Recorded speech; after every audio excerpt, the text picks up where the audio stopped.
ಹೋಯ್ ನಮಸ್ಕಾರ. ನಾವಿವತ್ತು ನಾಗರ ಪಂಚಮಿಯಾಗಿ ನಮ್ಮ ಅಜ್ಜಿ ಮನೆಗೆ ತನು ಹಾಕ್ಲಿಕ್ಕೆ ಹೋಗ್ತಾ ಇದ್ದೇವೆ. ನಾನು, ಚಿತ್ರ ಹಾಗೂ ಋತ್ವಿಕ್, ಹನ್ವಿಕ್. ಬನ್ನಿ ನಾಗರ ಪಂಚಮಿ ತನು ಹಾಕೋಣ. ಮಾತಾಡ್ತಿರತ್ತ ನಮ್ಮ ಪ್ರವೀಣ ಕಣಿ ಮೊನ್ನೆ ಬಿದ್ದು ಕೈಗೆಲ್ಲ ಪೆಟ್ ಮಾಡ್ಕೊಂಡಿದ್ದ ಪಾಪ. ಕೈ ತೋರ್ಸಿ ಮರ ಕಾಣಿ ಈ ತರ ಬಿದ್ದಿದ. ಎಷ್ಟು ಹಾಕಿರ್ಬೋದು ಅಂದೇಳಿ ಹೇಳಿ ನೀವು.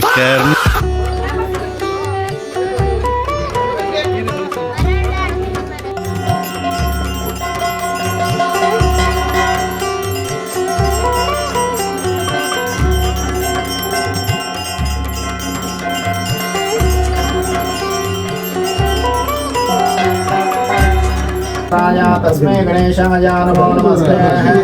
महागणपतये नमः। समर्पयामि। ओम शराननं कुङ्कुमरक्तवर्णं महामतिं दिव्यमयूरवाहनं रुद्रस्य सूनं सरसैन्यनादं गुहं सदा शरणमहं प्रपद्ये। ಸರ್ಪೋ ಅನಂತ ತಂಬಲ ಸೇವೆಯನ್ನು ನಾಗದೇವರ ಸನ್ನಿಧಾನಕ್ಕೆ ನಾವು ಅರ್ಪಣೆಯನ್ನು ಮಾಡಿದ್ದೇವೆ. ನಾಗದೇವರಿಗೆ ಬೇಕಾದಷ್ಟು ಕೊಡಲಿಕ್ಕೆ ಮನುಷ್ಯ ಮಾತ್ರನಿಂದ ಕೊಡಲಿಕ್ಕೆ ಸಾಧ್ಯವಿಲ್ಲದಿದ್ದರೂ ಕೂಡ ಶಕ್ತಿ ಮೀರಿ ಭಕ್ತಿಯಿಂದ ಕೊಟ್ಟಂತಹ ವಿಶೇಷವಾದಂತಹ ಸೇವೆ ಅಂತ. ಯಾವುದೇ ರೀತಿಯಾದಂತಹ ದೇವತಾ ಸತ್ಕರ್ಮಗಳನ್ನು ನಾವು ಮಾಡಬೇಕಾದ್ರೆ 3 ಬಾರಿ ದೇವರಲ್ಲಿ ಪ್ರಾರ್ಥನೆಯನ್ನು ಮಾಡಬೇಕು ಅಂತಕ್ಕಂಥದ್ದು ಶಾಸ್ತ್ರ. ಕರ್ಮಾದೌ ಕರ್ಮ ಮಧ್ಯೆ ಕರ್ಮಾಂತೆ ಚ ಪುನಃ ಪುನಃ ಅಂತೇಳಿ ಕರ್ಮಾಂಗದ ಪ್ರಾರಂಭ ಭಾಗದಲ್ಲಿ, ಮಧ್ಯಭಾಗದಲ್ಲಿ, ಕೊನೆಯ ಭಾಗದಲ್ಲಿ ಪದೇ ಪದೆಯಾಗಿ ನಾವು ದೇವರಲ್ಲಿ ಪ್ರಾರ್ಥನೆಯನ್ನು ಮಾಡಿದಾಗ ನಮ್ಮ ಪ್ರಾರ್ಥನೆಗಳಿಗೆ ದೇವರು ಅಷ್ಟು ಹೇಳ್ತಾರೆ ಅಂತಕ್ಕಂಥದ್ದು ಶಾಸ್ತ್ರ. ಇಂತಹ ವಿಶೇಷವಾದಂತಹ ನಾಗರೇಯ ಪಂಚಮಿ ದಿವಸದಲ್ಲಿ ನಾಗದೇವರಿಗೆ ತನುತಂಬಲ ಸೇವೆಯನ್ನು ನಾವು ನಾಗದೇವರ ಸನ್ನಿಧಾನಕ್ಕೆ ನಾವು ಅರ್ಪಣೆಯನ್ನು ಮಾಡಿದ್ದೇವೆ.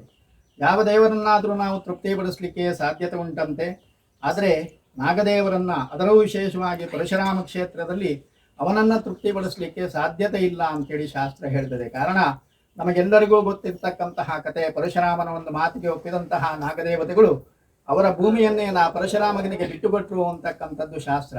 ಹಾಗಿದ್ದಾಗ ನಮ್ಮ ಪರಶುರಾಮ ಕ್ಷೇತ್ರದಲ್ಲಿ ಎಲ್ಲೇ ಒಂದು ಜಾಗದಲ್ಲಿ ಒಂದು ಹಾರೆ ಮಣ್ಣನ್ನು ತೆಗೆದರೂ ಕೂಡ ಅದು ನಾಗನ ಬೀದಿ ಅಥವಾ ನಾಗನ ನಡೆ ಅಂತ ಹೇಳಿ ನಮಗೆ ತೋರಿ ಬರ್ತದೆ.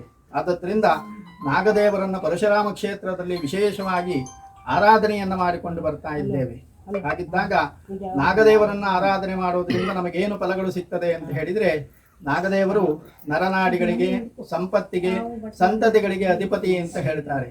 ನಮಗೆ ಬೇಕಾಗಿರತಕ್ಕಂತಹ ಸಂಪತ್ತು ಅಂದ್ರೆ ಹಣ ಮಾತ್ರ ಅಲ್ಲ, ಮನುಷ್ಯನಿಗೆ ಬೇಕಾಗಿರತಕ್ಕಂತಹ ಅಷ್ಟೈಶ್ವರ್ಯಗಳು ಆ ಸಂಪತ್ತಿಗೋಸ್ಕರವಾಗಿ, ಸಂತತಿಗೋಸ್ಕರವಾಗಿ, ಹಾಗೆ ಮನುಷ್ಯರಿಗೆ ಪ್ರಧಾನವಾಗಿ ಬೇಕಾಗಿರೋದೇನು ಕೇಳಿದ್ರೆ ಆರೋಗ್ಯ ಭಾಗ್ಯ ಅಂತ. ನರನಾಡಿಗಳ ಅಧಿಪತಿ ನಾಗದೇವರಾದ್ದರಿಂದ ನಾಗದೇವರಲ್ಲಿ ವಿಶೇಷವಾದಂತಹ ಪ್ರಾರ್ಥನೆಯನ್ನು ನಾವು ಮಾಡ್ತಾ ಇದ್ದೇವೆ.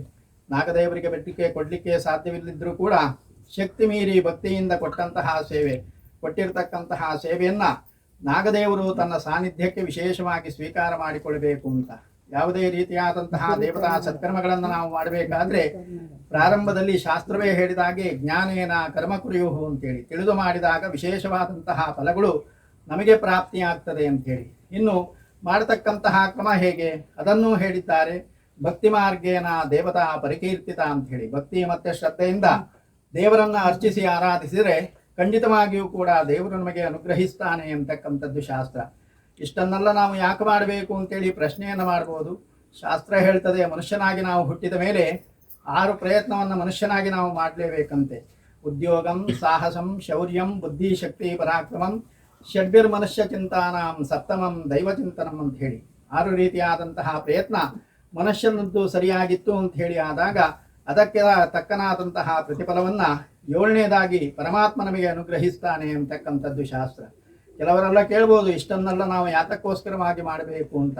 ಶಾಸ್ತ್ರದಲ್ಲೇ ಹೇಳಿದಾಗೆ ಮನುಷ್ಯ ತನ್ನ ಜೀವನ ಯಾತ್ರಾ ಕಾಲದಲ್ಲಿ ಸುಖದಿಂದ ನೆಮ್ಮದಿಯಿಂದ ಜೀವನವನ್ನು ಮಾಡಬೇಕಾದ್ರೆ ದೇವರ ಮತ್ತು ದೈವದ ಅನುಗ್ರಹ ಖಂಡಿತವಾಗಿಯೂ ಬೇಕಂತೆ. ಶಾಸ್ತ್ರದಲ್ಲೇ ಹೇಳಿದಾಗೆ ದೇವಾನಾಂಚ ಪ್ರಸಾದೇನ ಸುಖಂ ಜೀವಂತು ಮಾನವ ಅಂತ ಹೇಳಿ ದೇವರ ಅನುಗ್ರಹಕ್ಕೋಸ್ಕರವಾಗಿ ನಾಗದೇವರಿಗೆ ಕೊಟ್ಟಿರತಕ್ಕಂತಹ ವಿಶೇಷವಾದಂತಹ ಸೇವೆ.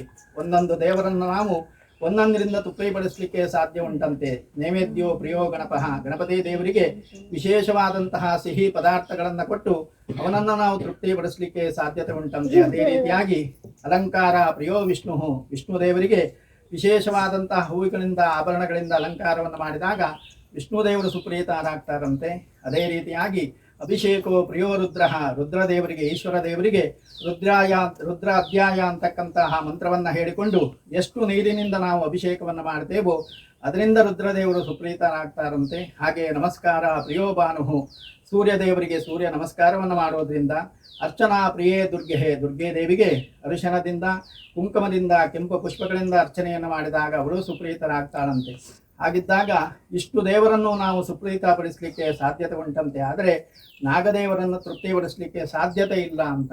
ಕಾರಣ ನಾವು ಸಂಕಲ್ಪದಲ್ಲೇ ಹೇಳ್ತೇವೆ, ಇಹ ಜನ್ಮನೆ ಪೂರ್ವ ಜನ್ಮನೆ ಜನ್ಮ ಜನ್ಮಾಂತರೇಶು ಅಂತ. ಈ ಜನ್ಮದಲ್ಲೇ ಅಲ್ಲ, ಹಿಂದಿನ ಜನ್ಮದಲ್ಲಾಗಿರ್ಬೋದು ಅಥವಾ ಜನ್ಮಾಂತರದಿಂದ ನಮಗೆ ಬಂದಿರಬಹುದಾದಂತಹ ಸರ್ಪ ಶಾಪವು ತಾಪವು ಕೋಪಗಳೇನಿದ್ರೂ ಕೂಡ ಅದನ್ನ ನಾಗದೇವರು ನಿವಾರಣೆ ಮಾಡಿ ಕುಟುಂಬಕ್ಕೆ ಅನುಗ್ರಹವನ್ನ ಮಾಡಬೇಕು.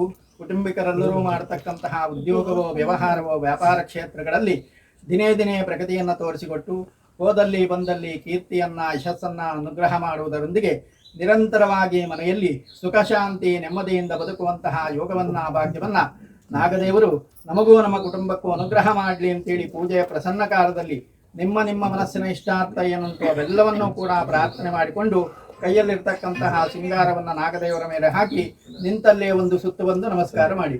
ನಾಗೇಂದ್ರ ಸ್ವಾಮಿ ಪಾದಾರವಿಂದಕ್ಕೆ ಗೋವಿಂದಾನಿ ಗೋವಿಂದ. ನಾಗೇಂದ್ರಾಯ ನಮಃ.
ವಿಶೇಷವಾದ ಮಾತಾಡಿಕೊಳ್ಳಿ ಆರೋಗ್ಯ ಕೊಡ್ತಾಕ್ಲೇನು ಪೂರ ಕಾಪಾಡು ಪಂಡದ ಎಂಕಲ್ ದೇವರಕ್ಕೆ ಏನೊಂದು ಅಂತ ಯಾವಾಗ ಎಂಕಲ್ ಕೈ ಮಿಕ್ಕೊಂಡು ಎಂಕ್ಲೆಡ್ ಅಲ್ಲ ತಪ್ಪಾಂಡ ಸುಧಾರಣೆ ಮಾಡ್ತಾರೆ ಪಾಠ ಪಾಠ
ನಿಮ್ಗೆ ಎಂತದ್ದು ಆಗ ಹಲೋ ಸುಂದರಿ ಹಂಗೆ ಇಲ್ಲ ಯಾರಡಿ ನಾಚ್ಕತ್ತ ನಿಂಗೆ ಇವಾಗ ಮಕ್ಕಳಿಗೆ ಲಾಸ್ಟಿಗೆಲ್ಲ ಕ್ಲೀನ್ ಮಾಡೋದು ಇವ್ರೆ. ಊಟ ಮಾಡುವಾಗ ಅಲ್ಲಿ ಉಳಿಸಬಾರ್ದು ಊಟಕ್ಕೆ ಮರ್ಯಾದೆ ಕೊಡ್ಬೇಕು. ಇಬ್ರು ಮೊಬೈಲ್ ಅಲ್ಲಿ ದುಡ್ಡು ಬಂದದ್ನ ಲೆಕ್ಕ ಹಾಕ್ತಿದ್ದಾರೆ ಎಷ್ಟು ಬಂದಿತ್ತಂತ. ನಮ್ಮ ಆಧಾರ ಸ್ತಂಭ ಹೆಂಗಾಯ್ತು ಮಾವ ಇವತ್ತು ಪೂಜೆ ಒಳ್ಳೆ ಆಯ್ತಲ್ಲ? ಆಗ್ಲೇಬೇಕು ಹೆಂಗೈತೆ ನಿಂಗೆ? ಪೂಜೆ ಆಗೋದು ಮಾತ್ರ ಅಲ್ಲ, ಅದರ ಪ್ರತಿಫಲ ನಿಮ್ಮೆಲ್ಲರಿಗೂ ಸಿಗಬೇಕು. ಮನೆ ಹಿರಿಯರಂದ್ರೆ ಹಾಗೆ ಎಲ್ಲರೂ ಊಟ ಆದ್ಮೇಲೆ ಹಿರಿಯರ್ ಲಾಸ್ಟಿಗೆ ಊಟ ಮಾಡುದು ಕಾಣಿ. ನಮ್ಮ ಮನೆ ಹಿರಿಯರ್ ಕಾಣಿ ಮಾವ ಕೂಕೊಂಡು ಊಟ ಮಾಡ್ತಾ ಇದ್ರು. ಊಟ ಕೊಟ್ಟು ಬಂದ ಹೆಂಡತಿಗೋಸ್ಕರ ಕಾದಿಷ್ಟತ್ತರಿ. ಇವತ್ತಿನ ವಿಡಿಯೋ ಇಷ್ಟ ಆದ್ರೆ ಲೈಕ್ ಮಾಡಿ, ಸಬ್ಸ್ಕ್ರೈಬ್ ಮಾಡಿ. ಮತ್ತೊಂದು ವಿಡಿಯೋ ಜೊತೆ ಮತ್ತೆ ಸಿಗ್ತೇನೆ. ಬಾಯ್ ಬಾಯ್, ಟೇಕ್ ಕೇರ್.